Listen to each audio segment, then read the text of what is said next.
கேட்பதற்கு ஆள் இல்லை, பேச்சு துணைக்கு புத்தகங்களும் இல்லை, சண்டை சச்சரவுகளில் சமாதானம் இல்லை, சந்தோஷம் என்பதும் வற்றிவிட்டது.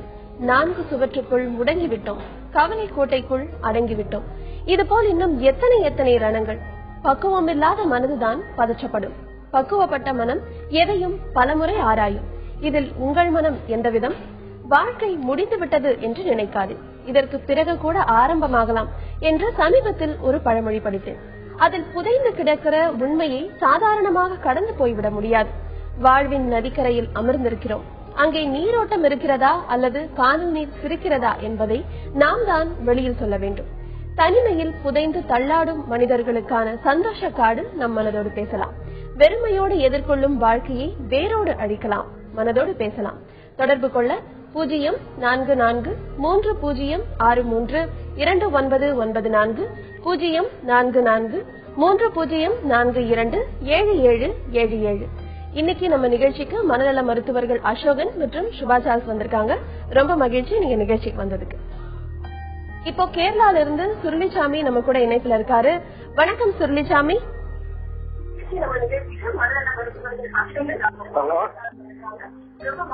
உங்களோட டிவி வால்யூம் கொஞ்சம் கம்மி பண்ணிடுறீங்களா? சொல்லுங்க சார். சொல்லுங்க சார்.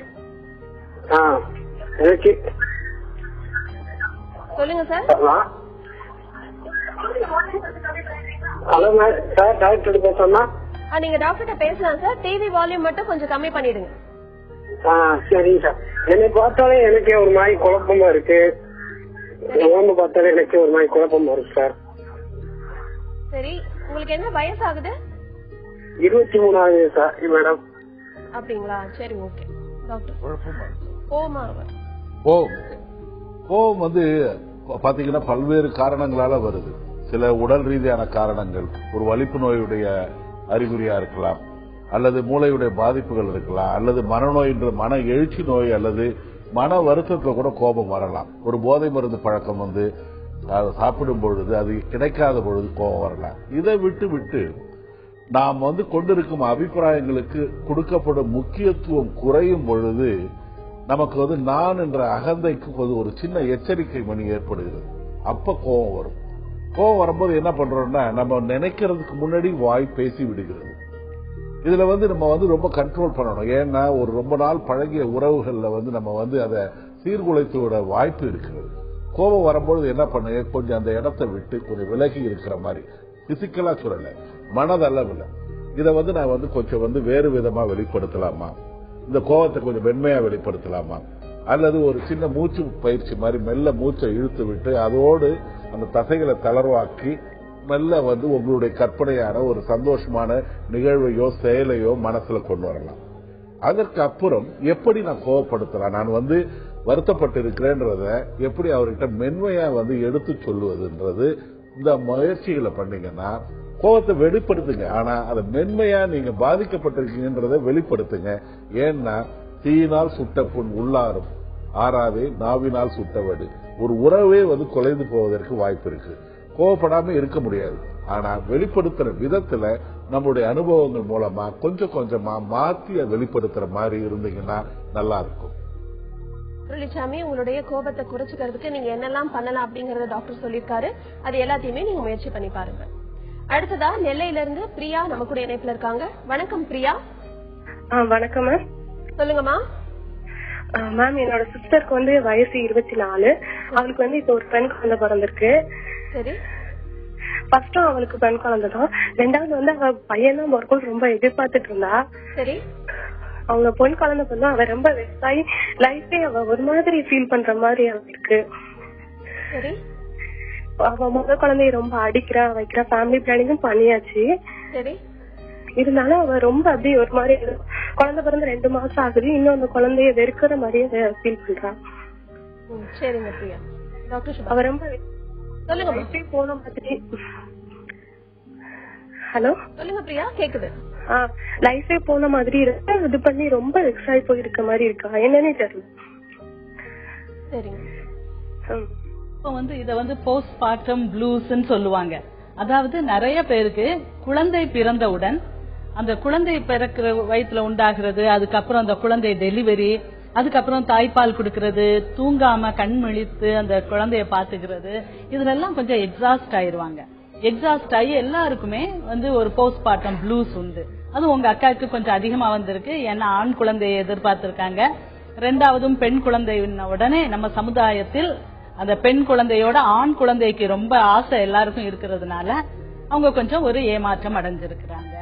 நீங்க தங்கை அழகா நீங்க சொல்றீங்க, அக்காவை நீங்க கண்ணும் கருத்துமா பாத்துக்கிறீங்க, அதனால நீங்க சொல்றீங்க இப்படி ஒரு இருக்க மாதிரி தெரியுது, வாழ்க்கையே முடிஞ்சு விட்டதா நினைக்கிறாங்க அப்படின்ட்டு. அதே மாதிரி நான் பாத்திருக்கேன், அந்த குடும்ப கட்டுப்பாடு இனிமே குழந்தை பிறக்காது அப்படின்னு ஒரு அந்த இது பண்ணும்போது நிறைய பெண்கள் தங்கள் பெண்மை தன்மைய மறந்துடுறாங்க. அதாவது அவங்களுக்கு அந்த ஃபீலிங்கே போன மாதிரியும் அதனாலயும் அவங்க ஒரு டிப்ரெஷனுக்குள்ள போறாங்க.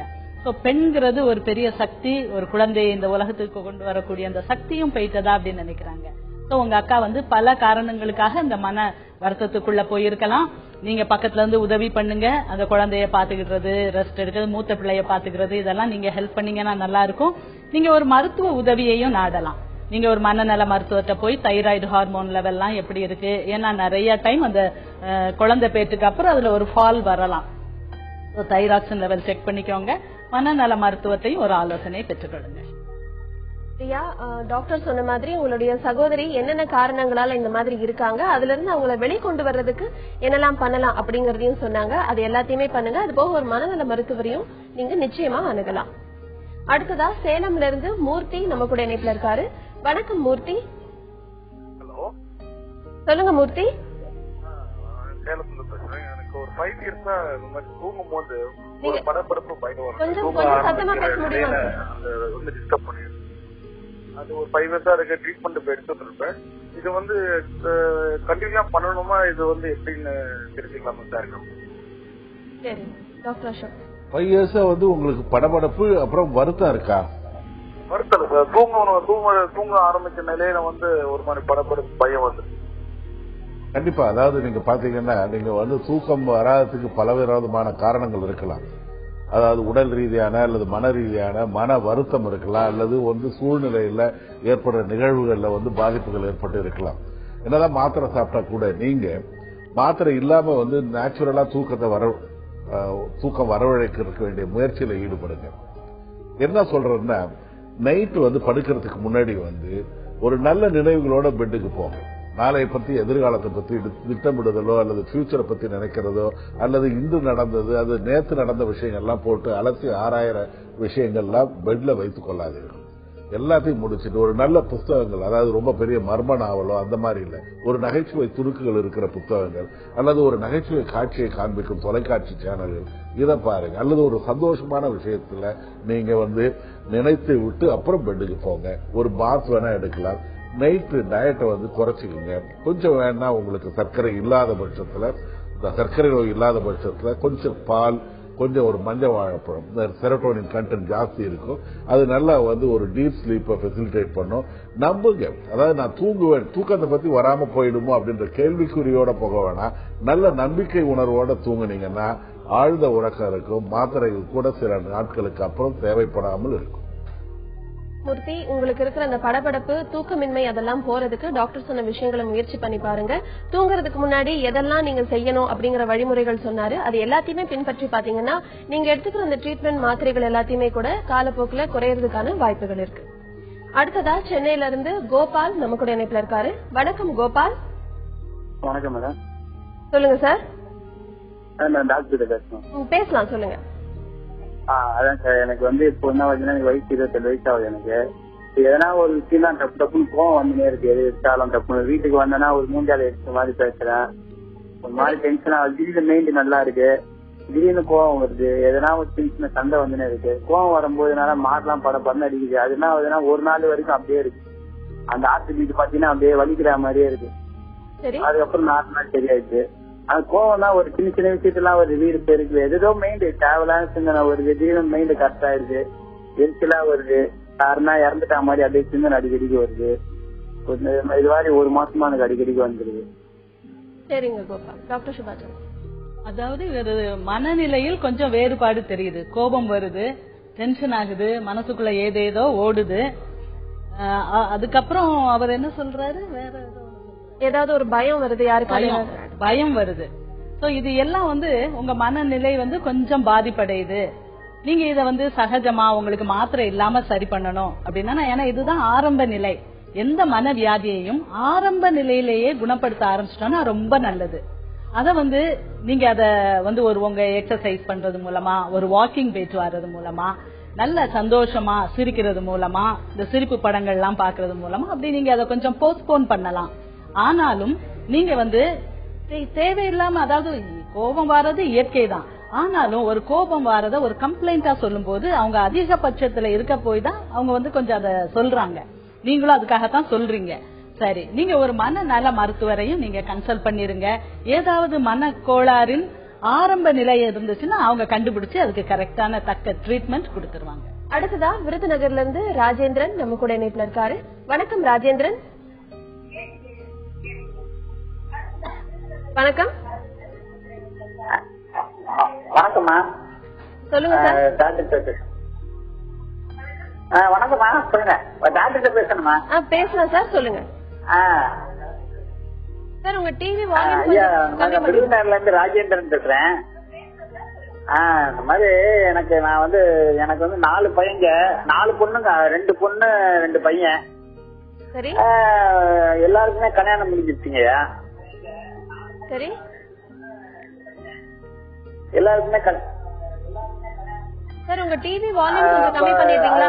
அதுல ஒரு பையன் இன்ஜினியர் ஃபாரின்ல இருக்கான், இன்னொரு பையன் லோக்கல்ல வேலை பாக்குறான், இன்னொரு பொண்ணு டீச்சரா இருக்காங்க. சரி.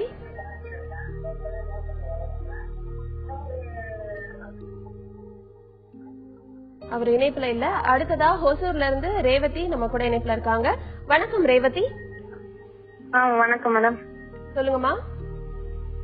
எனக்கு மேரேஜ் ஆகி 10 வருஷம் ஆயிடுச்சு. சரி. 2 பசங்க. சரி. இது ஒரு 10 days முன்னாடி எங்க ஹஸ்பண்டோட போன்ல இருந்து ஒரு மெசேஜ் பார்த்தேன். சரி. அது வேற ஒரு லேடிக்கு பேசுற மாதிரி. ஏன் இது மாதிரி பண்ணீங்க அப்படின்னு கேட்டதுக்கு அவர் என்ன சொன்னாரு, சும்மா போன் பேசினேன், வேற எதுவும் இல்ல. அதுவும் ஒரு 10 days அதுக்கப்புறம் நான் கட் பண்ணிட்டேன், எனக்கு பிடிக்கல, மற்றபடி நான் எந்த தப்புமே பண்ணல அப்படின்னு சொல்றாரு. சரி. அது என்னால ஆனா ஏத்துக்க முடியல. அவர் பேசும்போது எனக்கு பிடிக்கல, நீங்க எப்படி பேசிருக்கலாம் அப்படின்ற மாதிரி. எனக்கு எந்த குறையும் இல்ல, நல்லா பாத்துக்கிறாரு, நல்லா பண்றாரு, எல்லாமே ஓகே. ஆனா இது என்னால இது பண்ணிக்க முடியல. ஓகே, அவரு போன்ல நீங்க நிறைய கவுன்சிலிங் கொடுத்ததுக்கு அப்புறம் போன்ல பேசுவாங்க, அதோட கட் பண்ணிடுவாங்கன்னு சொல்லிருக்கீங்க. சரி. சரி, அது மாதிரி பேசி ஓகே விட்டுட்டாரு அப்படின்னா இப்ப நான் அவர்கிட்ட எப்படி நடந்துக்கணும்? அது இது திரும்பி கண்டினியூ பண்ணாம இருக்கிறதுக்கு நான் என்ன பண்ணணும்? சரி, அது சொல்லுங்க. சாதாரணமா இருங்க, இயல்பா இருங்க. அதாவது மறுபடியும் பிரச்சனை வரும்பொழுது, அதாவது நீங்க ஒரு தடவை நிச்சயமா அது மெசேஜ் பார்த்திருக்கீங்க, நான் அதுக்கு மேல தப்பு பண்ணல அப்படின்னு சொல்லியிருக்காரு. இது தப்பு ரைட்டு அந்த ஸ்தானத்துல சொல்லல. உங்களுடைய கண்ணோட்டத்துல பார்க்கும் பொழுது அனாவசியமா உங்களுடைய மனதை நோகடிச்சுக்காதீங்க. அதே சமயத்துல ஒரு காஷியஸா இருங்க. மறுபடியும் இந்த மாதிரி கால் வந்ததுன்னா ஒரு போலீஸ் மாதிரி பார்க்க வேணாம். பட் இருந்தாலும் அந்த உள்ளுணர்வு இருக்கட்டும். அந்த உள்ளுணர்வு உங்களை பாதிக்க கூடாது. உங்களுடைய உரையாடல்ல உங்க கணவரோட இருக்கிற உரையாடலை பாதிக்க கூடாது. உங்களுக்கு இருக்க 2 பேருக்கும் இருவருக்கும் இடையே இருக்கிற உறவையும் பாதிக்க கூடாது. அது மாதிரி பார்த்துக்கீங்க. இது ஒரு சின்ன ஒரு இதுதான், ஒரு இன்ஃபெக்ஷன் வராம பாதுகாத்துக்கிற மாதிரி நீங்க இந்த கண்ணோட்டத்துல இருந்தீங்கன்னா பிரச்சனை இல்லை. இதையே நாள் முழுவதும் நினைச்சிட்டு உங்க நிம்மதியை குலைச்சிட்டு அவருடைய அமைதியை கெடுத்துட்டு இருந்தீங்கன்னா தான் பிரச்சனை. பார்த்துட்டு வாங்க. அதனால உங்களுடைய பிஹேவியர்ல எந்த விதமான மாறுதலோ சந்தேகமோ தேவையில்லை. இது நடக்காத பட்சத்துல கூட நீங்க இந்த மாதிரி இருக்கிறது நல்லதான்னு கூட நினைக்கிறேன் நான். ரேவதி, டாக்டர் சொன்ன ஆலோசனைகளை எடுத்துக்கோங்க. உங்க கணவர் அதை தாண்டி எந்த தப்பும் பண்ணல அப்படின்னு சொல்ற பட்சத்துல நீங்க அதை நம்பி அதை சரி இனிமே அப்படி இருக்க மாட்டாருன்னு நம்பிக்கையோட இருக்கலாம். திரும்ப திரும்ப உங்க மனசு போட்டு குழப்பிக்காம அவர் சொன்ன விஷயங்களை எடுத்து அதற்கான முயற்சிகள்ல நீங்க ஈடுபடலாம். அடுத்ததா சென்னையில இருந்து பெயர் சொல்ல விரும்பாத ஒரு பெண் நம்ம கூட இணைப்புல இருக்காங்க. வணக்கம்மா. வணக்கம் மேடம். சொல்லுங்கம்மா. நான் கொஞ்சம் பேருக்கு பணம் கொடுத்து நான் ஏமாந்துட்டேன். அதாவது நான் குடுக்கறதுக்காக என்னோட நகைகள் முதற்கொண்டு எல்லாமே கொடுத்து என்னால எவ்வளவு முடியுமோ நான் வட்டியே கட்டிக்கிட்டு இருந்தேன். இப்ப என் வீட்டு வாசல்ல நின்று அவங்க கேட்கும், அதாவது ஒருத்தவங்க ஹெல்ப் பண்றத லைன்ல தான் கொடுத்தேன். ஆனா இப்ப அவங்க நல்லா இருக்காங்க. நேத்து கூட நான் அவங்க எதிர்க்க பாக்கும்போது ரொம்ப மனசு கஷ்டமா இருந்துச்சு எனக்கு. என்னடா நம்ம கொடுத்து ஹெல்ப் பண்ண நம்மள ஏமாத்திட்டாங்க, அவங்க நல்லா இருக்காங்களே, நம்ம இப்படி இருக்கோம், நம்ம நிலைமை இப்படி இருக்கே அப்படின்னு அவங்க அதை பத்தி ஃபீல் பண்ணவே மாட்டாங்க. அதை தரமாட்டேன்னு சொல்லிட்டாங்க சொல்லி அவங்க போலீஸ் ஸ்டேஷன்ல கம்ப்ளைண்ட் பண்ணி கண்டுவத்திக்கு விடுறாங்க. அப்படி இப்படின்னு சொல்லி அவங்க எங்க மேல ரொம்ப அசிங்கப்படுத்திட்டாங்க. கோர்ட்ல பாத்துக்கலாம் அப்படி இப்படின்னு சொல்லிட்டாங்க. ஆனா கோர்ட்ல பார்த்தாக்கா எதுவும் தரமாட்டாங்க. அப்படின்றதுனால அந்த போலீஸ் எல்லாம் வேண்டாம், எதுவுமே வேண்டாமா, இது அலைய முடியாது, இன்னும் உங்க பணம் தான் வீணாகும் அப்படின்னு சொல்லிட்டாங்க. அவங்களுக்கு ஹெல்ப் பண்றேன்னு சொல்லிட்டு நான் எல்லாத்தையும் துவைச்சிட்டேன். இப்ப என்ன அந்த கடங்காரவங்க நெருக்கும் போது வாழ்றதா சாகுறதான்னு புரியல. எங்க குடும்பமே இப்ப ரொம்ப கஷ்டப்பட்டுக்கிட்டு இருக்கு. என்ன பண்றதுன்னு தெரியல. வீட்டு வாசல்ல கேட்கும் போது எனக்கு ரொம்ப அசிங்கமா இருக்கு. 4 பேர் எதிர்ப்பு கேட்கும் போது ரொம்ப மனசு கஷ்டமா இருக்கு. என்னடா இது ஒரு வாழ்க்கை அப்படின்ற அளவுக்கு இருக்கு. இதை மீறி ஒரு நாள் என் 2 பிள்ளைங்களையும் கூப்பிட்டு போய் ஒரு கோவில் பக்கம் வச்சு ஏதோ தெரியாத ஆள் கிட்ட போயிட்டு ஹெல்ப் கேட்கலாம் அப்படின்னு சொல்லிட்டு ஒரு கடையில போய் ஏறி கேட்டேன். அதான் என்னோட என்ன கேட்க வந்தோன்றது கூட காது கொடுத்து கூட கேட்க விரும்பல. எனக்கு என்ன பண்றது, யார்கிட்ட போய் கேக்குறது? எனக்கு பெற்றவங்களுடைய சப்போர்ட்டும் கிடையாது. எங்களோட லவ் மேரேஜ் அப்படின்றதுனால யாருடைய சப்போர்ட் இல்லாம போராடி என் வாழ்க்கையில நான் முன்னுக்கு வந்து நான் நல்லா இருந்தோம். ஒரு காருக்கு நல்ல 4-5 வச்சு டிராவல்ஸ் வச்சு நடத்தி எல்லாமே நல்லா இருந்தோம். அவங்க கூட எங்களுக்கு பழக்கம் ஏற்பட்டு அப்படி ஃபேமிலியும் நாங்க எல்லாமே அவங்க மேல நம்பிக்கை வச்சு எல்லாத்தையுமே இழந்துட்டேன். எங்ககிட்ட ஒண்ணுமே இப்ப கிடையாது.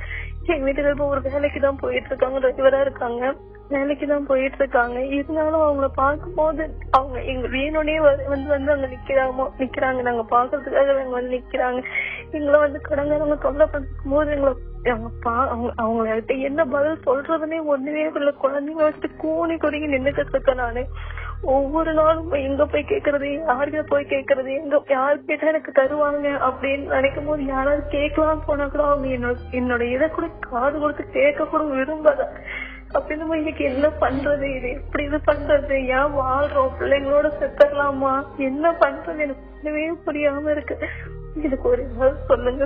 கண்டிப்பாமா, நீங்க அழாதீங்கம்மா. உங்களுடைய கவலைகள் என்னன்னு புரியுது. இந்த சிச்சுவேஷன்ல அடுத்ததான் நீங்க என்ன பண்ண முடியும் அப்படிங்கறத நம்ம கேட்கலாம். டாக்டர் சுபாச்சந்திரன். அதாவதுமா, பணம் கொடுத்திருக்கீங்க, வட்டிக்கு கொடுத்திருக்கீங்க, அதுக்கப்புறம் அந்த பணத்தை மீட்க நீங்க நீங்க அவங்கள்ட்ட போய் கேட்கும் போது அவங்க போலீஸ்ல அப்படி எல்லாம் கம்ப்ளைண்ட் பண்ணிட்டாங்க, அப்படித்தானே? வட்டி ஜாஸ்தியா கேக்குறாங்க அப்படின்ட்டு அவங்க கம்ப்ளைண்ட் பண்ணிருக்காங்க. இப்ப உங்களுக்கு மனசு வருத்தமா இருக்கு, அந்த பணத்தை மீட்க முடியலையே, நான் போய் சமாதானமா போய் கேட்டாலும் அவங்க என்னை பொருட்படுத்த மாட்டேங்கிறாங்க அப்படின்னு சொல்லிட்டு உங்களுக்கு வருத்தமா இருக்கு. நீங்க இந்த விஷயம் பணத்து லாஸ கூட தாங்கிக்கலாம்.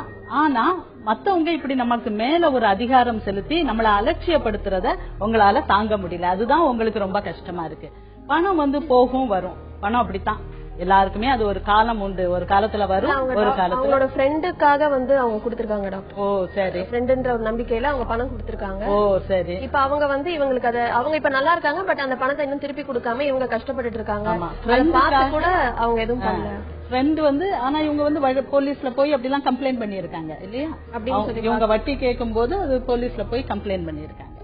சரி, இப்ப நீங்க உங்க ஃப்ரெண்டுக்கு நீங்க அவசரத்துக்கு கொடுத்தீங்க, அந்த லாஸையே நீங்க ரொம்ப நினைக்காதீங்க.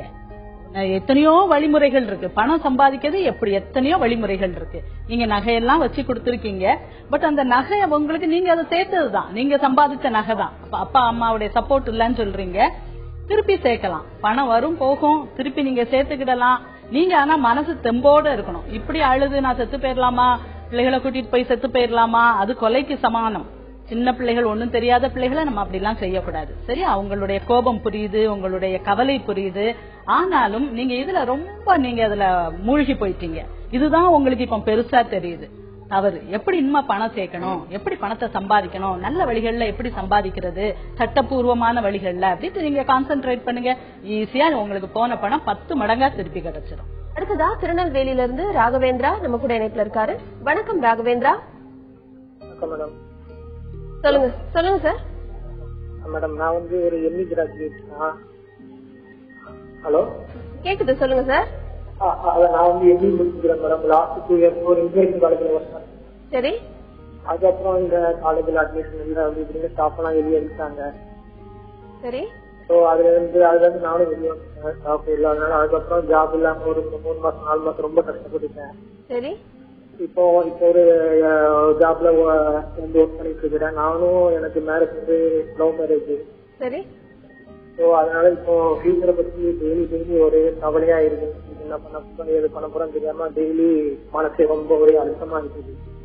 நம்ம அதுக்கு என்ன பண்ண போறோம் எது பண்ண போறோம், குழந்தை வந்துருச்சுன்னா எப்படி நம்ம ஃபேமிலி ரன் பண்ண போறோம் எது பண்ண போறோம் நினைச்சாலே ரொம்ப மனசு அழுத்தமா இருக்கு. டெய்லி ஒரே ப்ராப்ளமா தான் இருக்குது. எந்த முயற்சி பண்ணாலும் தோல்வி அப்படிதான் முடியுது. யார போய் பார்த்துட்டு ரொம்ப பயமா இருக்குது. மனசே ரொம்ப அழுத்தமா இருக்குது. என்ன பண்ண போறோம் எது பண்ண போறோம் தெரியாம மனசே ஒரு மாதிரி நாளுக்கு நாள் ரொம்ப அழுத்தமா இருக்குது. இனம் முடியாத கவலைக்கு நிறைய இருக்கு. சரி. அதுக்கு என்ன பண்ணலாம் மேடம்? சரிங்க. ஒரு எம்பி முடிச்சிருக்காரு, வேலையில இருக்காரு, ஒரு எதிர்காலத்தை பத்தி சில பிரச்சனைகள் பயமா இருக்கு. இது எல்லாருக்குமே ஏற்படக்கூடிய ஒரு விஷயம்தான். வாழ்க்கையில ஏற்படக்கூடிய அன்றாட நிகழ்வுகள்ல அதை ஒரு சந்தோஷமா எதிர்கொள்ளுங்க. நம்ம 2 பேர் இருக்கோம், ஒரு 3வது ஒரு நபர் வரப்போது, குழந்தை பிறந்தா செலவினங்கள் அதிகமாகும்ன்றது எல்லாருக்கும் நல்ல வாழ்க்கையில செட்டில் ஆனவங்களுக்கு கூட ஏற்படக்கூடிய ஒரு சாதாரண ஒரு விஷயம்தான். நீங்க அதாவது பார்க்கிற பார்வையில தான், அதாவது திருமணமாகி வாழ்க்கையை நடத்தும் பொழுது ஒவ்வொரு விஷயமும் ஒரு சந்தோஷத்தோட இது பண்ணுங்க. ஒரு குழந்தை பிறந்தா எவ்வளவு நல்லா இருக்கும், நம்ம எவ்வளவு மகிழ்ச்சியா இருப்போம். அது செலவுகளை பத்தி பார்க்காதீங்க. செலவுன்றது அப்ப நம்ம திருமணமே பண்ணாம இருக்கலாம், நம்ம வேலைக்கே போகாம இருக்கலாம், சட்டையே உடுத்தாம இருக்கலாம். இந்த மாதிரி எல்லாம் அதாவது வாழ்க்கைய செலவின் அடிப்படையில பார்க்காதீங்க. ஒரு நல்ல நிகழ்வா பாருங்க. நிகழ்வு ஒவ்வொரு விஷயமும் மனதை பாதிக்கும். அதை சந்தோஷமா எடுத்துங்க. நான் இன்னைக்கு நல்ல நிலைமையில இருக்கேன், ஒரு திருமணமாகி ஒரு வேலையில இருக்கேன், வாழ்க்கைய ஒரு பாசிட்டிவா பாருங்க. உனக்கும் கீழே உள்ளவர் கோடி. உங்களுக்கு மேல நிறைய பிரச்சனைகள் இருக்கிறவங்க நிறைய பேர் இருக்காங்க. அதாவது நான் நிச்சயமா வாழ்க்கையின் ஆரம்பத்துல ஒரு என்ஜினியரா இருந்தாலும் டாக்டரா இருந்தாலும் யாரா இருந்தாலும் அவர்கள் ஆரம்ப நிலைமையில படிக்கட்டுகளை தான் வரணும். நான் ஒரு செருப்பு இல்லாததுக்காக நான் வருத்தப்பட்டு இருந்தேன். எது வரைக்கும் தெரியுமா? செருப்பு காலே இல்லாத ஒருத்தனை பார்க்கும் வரையும். நம்மை விட நிறைய பேர் பிரச்சனைகளோட வாழ்ந்து கொண்டு இருக்கிறார்கள். பிரச்சனையே வாழ்க்கையா இருக்காங்க. அதை பத்தி நீங்க நினைக்காதீங்க. எதையுமே இயல்பா இயற்கையா எதிர்கொள்ளுற மனப்பான்மை வந்துட்டுதுன்னா உங்களுக்கு பயம் பதட்டம் எதுவுமே இல்லை. இந்த நிமிஷத்தை இந்த நிகழ்வை சந்தோஷமா இருங்க. எதிர்காலம்ன்றது நம்பிக்கை, அது பயமா வரக்கூடாது. கடந்த காலம்ன்றது நினைவு, அது வருத்தமா தொடரக்கூடாது. நிஜத்துல இருங்க, சந்தோஷமா இருங்க. ராகவேந்திரா, டாக்டர் சொன்ன அறிவுரைகள் ஆலோசனைகளை எடுத்துக்கோங்க. எதிர்காலத்துல என்ன ஆயிடுமோ அப்படிங்கிற பயத்தை விட்டுட்டு தன்னம்பிக்கையும் தைரியத்தையும் வளர்த்துக்கிறதுக்கு நீங்க என்னெல்லாம் பண்ண முடியுமோ அது எல்லாத்தையுமே நீங்க முயற்சி பண்ணி பாருங்க.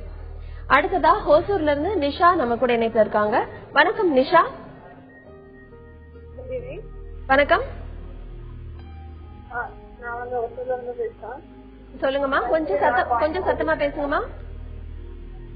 நான் எனக்கு சொந்த ஊர் கணிச்சொல்லாம். சரி. நான் இப்ப ஹோட்டல் வந்துருக்கேன். எனக்கு ஏஜ் 26 ஆகுது. இந்த 26 வருஷம் பாத்தீங்கன்னா தனிமை மட்டுமே என்னோட வாழ்க்கையில் இருந்திருக்கு. எனக்கு நீ எல்லாமே இருந்தாலும் அந்த தனிமை மட்டுமே விரும்பினேன். இப்போ அடுத்த ஸ்டேஜ்ல எனக்கு கல்யாணம் ஆக போகுது. இன்னைக்கு 28 வருஷம் நான் காலேஜ்ல கூட தனியாவே இருந்து பழகிட்டேன். ஹாஸ்டல் இருந்தேன், ஃப்ரெண்ட்ஸ் கூட பேச மாட்டேன். நான் வெளியே எங்க போனபோது என் கார்ல போவேன், நான் பார்த்துட்டு டிராவல் பண்ணிட்டு போயிருவேன். யார்ட்டையும் பேசக்கூடிய வாய்ப்புகள் அதிகம் எனக்கு இல்ல. என்னோட ஃபேமிலி பேக்ரவுண்ட் அந்த மாதிரி இருந்துச்சு. என்னால தனிமை மட்டுமே இருக்குது அப்படின்னு நினைக்கும் போது ரொம்ப கஷ்டமா இருக்கு. இன்னைக்கு என்னோட லைஃப்ல என்கேஜ் ஆயிடுச்சு. பிப்ரவரி 14 என்னோட மேரேஜ். பட் இந்த மாதிரி ஒரு சிச்சுவேஷன் இருக்கும்போது கல்யாணத்துக்கு அப்புறம் என்னோட வாழ்க்கை எப்படி இருக்கு, இந்த தனிமை நான் அதுக்குள்ள எப்படி அந்த டைம்ல இருந்து வெளியே வர்றது, அதை டிஸ்கஸ் பண்ணணும், பேசணும். அதுக்கு கரெக்டான ஒரு நபர் என் கூட பேசுறதுக்கு இல்லை. நான் யார்ட்டும் பேசினது இல்ல. ஃபர்ஸ்ட் ஆஃப் ஆல் என்னோட ஃபேமிலிட்டையும் நான் பெருசா டச்ல இல்ல. அம்மா அப்பாவோட பெரிய பாசமும் கிடைச்சது இல்ல. தனிமை மட்டுமே இருக்கு. அதனால யார்கிட்ட இதை பத்தி கேட்கணும் போது எனக்கு தெரியல. என்னோட ஃப்ரெண்டா இந்த நம்பர் கொடுத்து பேச சொன்னாங்க. நான் கால் பண்ணிருக்கேன். எனக்கு தனிமை வெளியே வர்றதுக்கு என்ன பண்ணணும்? சரிங்க நிஷா. டாக்டர் சுபாஷா, யாரும் பேசுறது தனிமையில இருந்து பழகிட்டாங்க. இப்ப அவங்களுக்கு மேரேஜ் பிக்ஸ் ஆயிருக்கு. சோ கல்யாணத்துக்கு அப்புறமும் நான் இந்த மாதிரி எப்படி நான் என்ன மாத்திக்கணும், இந்த தனிமையில இருந்து நான் எப்படி என்ன வெளிக்கொண்டு வரணும்? இன்ட்ரோவர்ட் அப்படின்னு சொல்லுவாங்க. தனிமைனா யார்ட்டையும் ரொம்ப பேசி பழகாம கொஞ்சம் கூச்ச சுவாபமுடன் நீங்க கொஞ்சம் ஒதுங்கியே இருப்பீங்க அப்படின்னு நினைக்கிறேன். உங்க கணவர்கிட்ட யூஸ்வலா இந்த இன்ட்ரோவர்ட்ஸ் என்ன செய்வாங்க, தங்களுக்குன்னு ஒரு ஃப்ரெண்ட், உங்க கணவர் தான் உங்களுக்கு கிடைக்க போறாரு.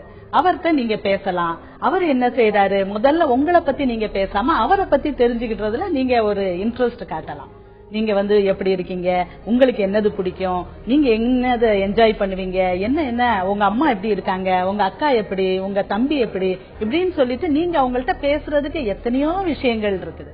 ஒண்ணுனா மத்த அடுத்த நபர் மேல நம்ம இன்னும் கொஞ்சம் இன்ட்ரெஸ்டும், அவங்கள பத்தி அறிஞ்சுக்கிடணும், அவங்களோட இன்னும் நல்லா பழகணும் அப்படின்ட்டு நீங்க நினைச்சீங்கன்னாலே இந்த தனிமை அப்படிங்கிற உணர்வு போயிடும். நீங்க ஹஸ்பண்டோட நீங்க நல்லா வாழ்வீங்க. உங்களுக்கு ஒரு நெகட்டிவா ஒரு பயம் வருது, அந்த பயம் எல்லாம் வேண்டாம். நீங்க உங்க ஹஸ்பண்ட தான் பழக போறீங்க. உங்க உடம்பில் பாதி, ஹஸ்பண்டுங்கிறவர் வேற யாரும் கிடையாது, உங்க உடம்பில் பாதி. 2 பேரும் சேர்ந்து இனிமே எல்லாரும் உங்களை ஒரு ஆளா தான் பாப்பாங்க, ஒரு யூனிட்டா தான் பாப்பாங்க. அத பத்தி நீங்க ஒன்னும் பயப்பட வேண்டாம். அவர் உங்களை அழகா அக்செப்ட் பண்ணிக்குவாரு. இன்ட்ரோவர்ட்ஸுக்கு எப்பவுமே ரொம்ப பிரச்சனைகள் இருக்காது. எக்ஸ்ட்ரோவர்ட்ஸ் தான் ஏதாவது பேசி மாட்டிக்குவாங்க. உங்களுக்கு கல்யாணத்தினால ஒரு பிரச்சனையும் வராது. நீங்க எப்பவும் இயல்பா இருக்கலாம். நிஷா, நீங்க இவ்வளவு நாட்கள் தனிமையில இருந்ததுனால திருமணத்துக்கு அப்புறம் உங்க வாழ்க்கை அதனால ஏதாவது பாதிக்கப்படுமா அப்படிங்கிற பயம் உங்களுக்கு தேவையில்லை. டாக்டர் சொன்ன மாதிரி உங்களுக்கு வரப்போற கணவர்கிட்டயே நீங்க எல்லா விஷயத்தையுமே அவர்கிட்டயுமே பேசலாம். அவர் பத்தின விஷயங்கள் நீங்க தெரிஞ்சுக்கலாம். உங்களை பத்தின விஷயங்களையும் அவர்கிட்ட நீங்க ஷேர் பண்ணி உங்களுடைய எல்லா பயத்தையுமே நீங்க கிளியர் பண்ணிக்கலாம். அடுத்ததா கும்பகோணம்ல இருந்து குமார் நம்ம கூட இணைப்புல இருக்காரு. வணக்கம் குமார். வணக்கம் மேடம். சொல்லுங்க sir. Madam, first of all மக்கள் சார்பா ரொம்ப தேங்க்ஸ் பண்ணிக்கிறேன். இந்த மாதிரி ஒரு ப்ரோக்ராம் நீங்க கண்டக்ட் பண்ணி நல்லா பண்ணிட்டு இருக்கீங்க. ரொம்ப நன்றி. நார்மலா ஒரு என்டர்டைன்மெண்ட் ப்ரோக்ராம், டிஆர்பிக்காண்டி என்டர்டைன்மெண்ட் ப்ரோக்ராம் எல்லாம் பண்ணி அது மாதிரி பண்ற இடத்துல இந்த மாதிரி ஒரு சூப்பரான ஒரு ப்ரோக்ராம் மக்கள் நல்லா நிக்காண்டி பண்ணிட்டு இருக்கீங்க. தந்தை டிவிக்கு இது மூலியமா ஒரு தேங்க்ஸ் சொல்லிக்கிறேன் மேடம். ரொம்ப நன்றிங்க. சொல்லுங்க குமார். Okay madam. ஆக்சுவலா மேடம், என்னோட ப்ராப்ளம் என்னன்னா, ஒரு 3 months பேக் என்னோட க்ளோஸ் ஃப்ரெண்ட் ஒருத்தர் இறந்து போயிட்டாரு மேடம். சரி. சோ அப்போ நான் அவர் கூட சேர்ந்து ஜாயின் வெஞ்சர்ல நிறைய பிசினஸ் பண்ணலாம் அப்படின்ட்டு நிறைய பிளான்ல இருந்தேன். அதுக்கான ப்ராசஸும் நாங்க ஆரம்பிச்சோம். பட் அன்பார்ச்சுனேட்டா அவரு சின்ன வயசுல 34 yearsல ஹார்ட் அட்டாக்ல இறந்துட்டாரு. சரி. அதுல இருந்து எனக்கு ஒரு மாதிரி டிப்ரெஷன் மாதிரி ரொம்ப ஒரு மாதிரி ரொம்ப வெடப்பாகி அது மாதிரி எனக்கும் வந்துருமோன்னு ரொம்ப பயம் வந்துருச்சு மேடம். அப்புறம் நிறைய கார்டியாலஜிஸ்ட் எல்லாம் போய் பார்த்தா அதுக்கப்புறம் அவங்க இது மாதிரி எந்த ப்ராப்ளமும் இல்லைன்ட்டாங்க. அப்புறம் ஒரு சைக்காலஜிஸ்ட் டாக்டர் போய் நான் பார்த்தேன். பார்க்கும்போது அவங்க ஒரு டேப்லெட் கோர்ஸ் கொடுத்தாங்க. அதை சாப்பிட்டு இருக்கேன் மேடம். இப்ப எனக்கு அந்த எக்ஸ்ட்ரீம் அந்த திங்கிங் எதுவுமே இல்ல. அதுக்கு முன்னாடி பாத்தீங்கன்னா பயங்கரமா எக்ஸ்ட்ரீமா திங்க் பண்ணுவேன். அப்படி ஆகணும் இப்படி ஆகணும் திங்க் பண்ணுவேன். அதுக்கப்புறம் திரும்ப ஓவர் டவுன் ஆயிடுவேன். இந்த மாதிரி சிச்சுவேஷன்ஸ் இருந்தது. இப்போ அந்த டேப்லெட் சாப்பிட்டதுக்கு அப்புறம் எந்த ப்ராப்ளம் இல்ல. 3 months சாப்பிட்டு இருக்கேன் மேடம். எந்த ப்ராப்ளம் இல்ல, நார்மலா இருக்கேன். பட் என்ன ப்ராப்ளம் அப்படின்னா, இப்ப என்ன மாத்திரை கொடுத்தாங்கன்னா ஒரு 3 மாத்திரை கொடுத்தாங்க. டாக்டர்கிட்ட கொடுத்தீங்கன்னா அந்த பேரை சொல்லுவேன் நானு. சொல்லுங்க சார். வணக்கம் சார். வணக்கம், சொல்லுங்க. இப்போ டி-வைன்ஸ் அப்படிங்கிற மாத்திரை 100 mg கொடுத்தாங்க. அப்புறம் சோடியம் அல்போரேட் டேப்லெட் 300 mg அது கொடுத்தாங்க. டெட்ரோபோல்னு ஒரு மாத்திரை ஆஃப் டோஸ் மார்னிங் கொடுத்தாங்க. இதுக்கு ஸ்டெப் பை ஸ்டெப்பா இன்க்ரீஸ் பண்ணிருந்தாங்க. டோஸ் கொஞ்சம் கொஞ்சமா குறைச்சி இப்ப ஒரு 2 மாத்திரை டி-வைன்ஸும் அந்த சோடியம் அல்போரேட் டேப்லெட் மட்டும் தான் கொடுத்திருக்காங்க. இப்ப என்ன ஆகுதுன்னா, அன்பார்ச்சுனேட்டா நான் இப்ப இன்கேஸ் ஏதாவது வெளியூர் போயிட்டு அப்படின்னா டேப்லெட் நான் எடுத்துட்டு போடல அப்படின்னா தலையில ஒரு மாதிரி ஒரு நமன்னு ஒரு ஃபீலிங் வருது சார். ஒரு மாதிரி அன்கம்ஃபர்ட் ஃபீலிங். பெயின் இல்ல, ஒரு மாதிரி கண்ணெல்லாம் இருக்கிற மாதிரி ஒரு மாதிரி கம்ஃபர்ட்லெஸ்ஸா இருக்கு சார். அது டாக்டர் ஆரம்பத்துல என்ன சொன்னாங்கன்னா, ஒரு 3 months இந்த கோர்ஸ் சாப்பிட்டீங்கன்னாலே நீங்க நார்மலுக்கு வந்துடுவீங்க. நான் இப்ப அந்த மாதிரி எக்ஸ்ட்ரீம் ஃபீல் எதுவுமே இல்ல, நார்மலா இருக்கேன். பட் இந்த டேப்லெட்டை ஸ்டாப் பண்ணோம்னா அந்த மாதிரி ஒரு ஃபீல் வருது டாக்டர். அப்ப இது எவ்வளவு நாள் சாப்பிடணும்? அவங்க ஸ்டார்டிங்ல சொல்லும்போது 3 months சாப்பிட்டா போதும். ஆல்மோஸ்ட் 3 months கம்ப்ளீட் ஆயிடுச்சு. பட் இந்த டேப்லெட்டை ஸ்டாப் பண்ணா அந்த மாதிரி ஃபீலிங் வருது. அப்ப இது எவ்வளவு நாள் சாப்பிடணும் டாக்டர்? இது சாப்பிடறதுனால சைட் எஃபெக்ட் இருக்குமா இல்ல இதே தான் இருக்குமா அப்படின்னு கேட்கலாம். அதாவது நம்ம ஒரு மாணவன்கிட்ட இருக்கிற திறமையை வெளியில கொண்டு வர்றது ஒரு ஆசிரியர். அதே மாதிரி நம்ம கிட்ட இருக்கிற பிரச்சனைகளை வெளியில கொண்டு வருவது நம்மளுடைய வாழ்க்கையில ஏற்படக்கூடிய சிக்னிபிகன்ட் லைஃப் ஈவெண்ட் நிகழ்வுகள். இருக்கிற சோகத்திலே பெரிய சோகம் புத்திர சோகம்வாங்க. ஆனா அதை விட அதுக்கு சமமா இருக்கிற சோகம் அந்த கான்டெம்பரரி டெத்துன்னு, நம்ம சம வயதுள்ள நம்முடைய நண்பருடைய மரணத்தை கேட்கும் பொழுது பார்க்கும் பொழுது அதை அனுபவிக்கும் பொழுது என்னன்னா, ஜி நாகராஜனுடைய கதை தலைப்பு மாதிரி இன்று நீ நாளை நான் அப்படின்ற நினைப்பு உள்ள போயிடும். ஏற்கனவே நீங்க ஒரு பதட்டத்துக்கு உரிய ஆளுமைய கொஞ்சம் உள்ளுக்குள்ள மாரிசமான் மாதிரி மறைஞ்சிருக்கு.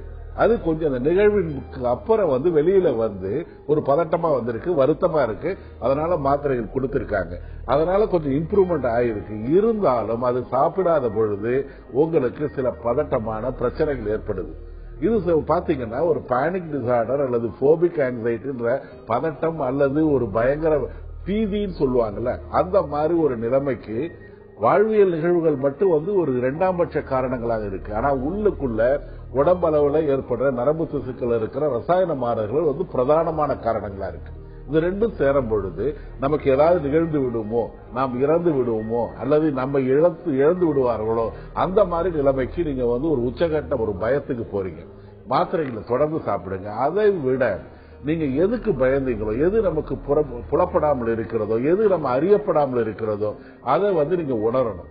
ஒரு உணர்வு ரீதியா பயப்படுற விஷயங்கள்ல அறிவு ரீதியா அதை அணுகுங்க. எது உங்களை பயமுறுத்துச்சு? நீங்க உங்களுக்கு ரிஸ்க் ஃபேக்டர் எதுவும் கிடையாது. நீங்க வந்து நல்லா இருக்கீங்க, உங்களுக்கு ஹெல்த் ரீசன் எதுவும் கிடையாது. அதையும் மீறி எதுவும் நடந்துட்டா எல்லாருக்கும் ஏற்படக்கூடிய சாத்தியக்கூறுகள் தான்.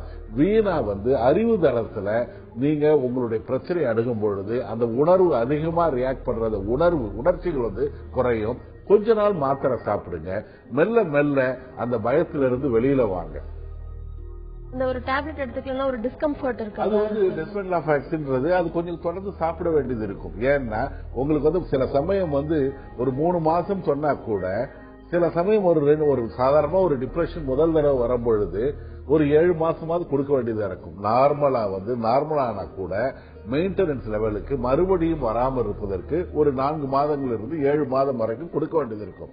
சோடியம் வால்ப்ரேட் கொடுத்திருக்காங்க. அது ஒரு மூட் ஸ்டெபிலைசர். டெஸ்பென்லாஃபாக்சின் ஒரு மன வருத்தத்துக்கும் மன பதட்டத்துக்கும் கொடுக்கிறது. என்னதான் நீங்க வந்து பதட்டம் ஒரு காரணமா இருந்தாலும் அடிநாதமா ஒரு வருத்தம் இருப்பதால் தான் அந்த மருத்துவர் வந்து உங்களுக்கு இந்த 2 காம்பினேஷனை கொடுத்திருக்காரு. அதனால அதை கொஞ்சம் கண்டினியூ பண்ணுங்க. அது கண்டினியூ பண்றதுல ஒண்ணுமே தப்பு இல்லை. குமார், டாக்டர் சொன்ன விஷயங்கள் அந்த ஆலோசனைகளை எடுத்துக்கோங்க. அடுத்ததா சென்னையில இருந்து வெங்கடேஷ் நம்ம கூட இணைப்புல இருக்காரு. வணக்கம் வெங்கடேஷ். வணக்கம்ங்க. சொல்லுங்க சார். நான் 2010ல இருந்து ஆங்ஸைட்டி டிப்ரெஷன் ப்ராப்ளத்துக்காக. சரி. ஹலோ. சொல்லுங்க சார். ஆங்ஸைட்டி டிப்ரெஷன் ப்ராப்ளம் 2010ல இருந்து ஒரு சைக்காட்ரிஸ்ட் டாக்டர் போயிட்டு அவங்க மருந்து கொடுத்தாங்க, அதை எடுத்துட்டு இருந்தேன். சரி. ஒரு 2 இயர்ஸா கம்ப்ளீட்டா எடுத்துட்டு இருந்தேன். 2 இயர்ஸ்க்கு அப்புறம் டாக்டர்கிட்ட போகும்போது சளி ப்ராப்ளம் இந்த மாத்திரம் எடுத்துடுங்க, அதெல்லாம் உங்களுக்கு இந்த ப்ராப்ளம் இருக்கு அப்படின்னு சொல்லிட்டாங்க. சரி. ஆனா மறுபடியும் நான் அந்த சைக்காட்ரிஸ்ட் போகும்போது மறுபடியும் மாத்திரை அதே சாப்பிடுங்கன்னா சொன்னாங்களே தவிர எடுக்க வேணாம் அப்படின்னு சொல்லி விடல. அதான் அவங்க கொடுத்த மாத்திரைன்னா ஜைவான் ஓடி பிளஸ் 2 மாசத்துக்கு ஒரு கண்டிப்பா பார்ப்பேன். அவங்க மாத்தும்போது அவங்க இந்த ஜைகாம் பீட்டாக்கு பதிலா இன்ட்ரல் அப்படின்னு சேம் மருந்து உள்ள வேற ஒரு மாத்திரையை கொடுக்கறாங்களே தவிர எனக்கு வந்து அதை சாப்பிட விட வேணாம் அப்படின்னு சொல்லல. சரி. அது நான் என்ன பண்றது அப்படின்னு தெரியல. 4-5 வருஷம் ஆயிடுச்சு. சரிங்க வெங்கடேஷ். டாக்டர் சுபாஷன், உங்களுக்கு இப்போ இந்த ப்ராப்ளம் இருக்கா? நல்லா சரியாயிடுச்சா?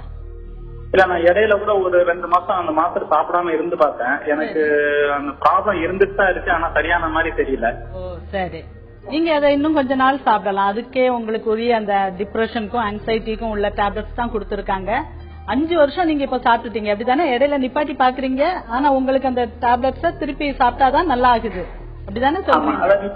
ஆமா, நிப்பாட்டும் போது அப்படின்னா அது அந்த நமக்கு இருக்கக்கூடிய அமையக்கூடிய சர்க்கம்ஸ்டன்ஸ பொறுத்து சாப்பிடாம இருந்தாலும் இல்லைனாலும் அந்த ஆங்ஸைட்டி வரதான் செய்யுது. ஓ சரி.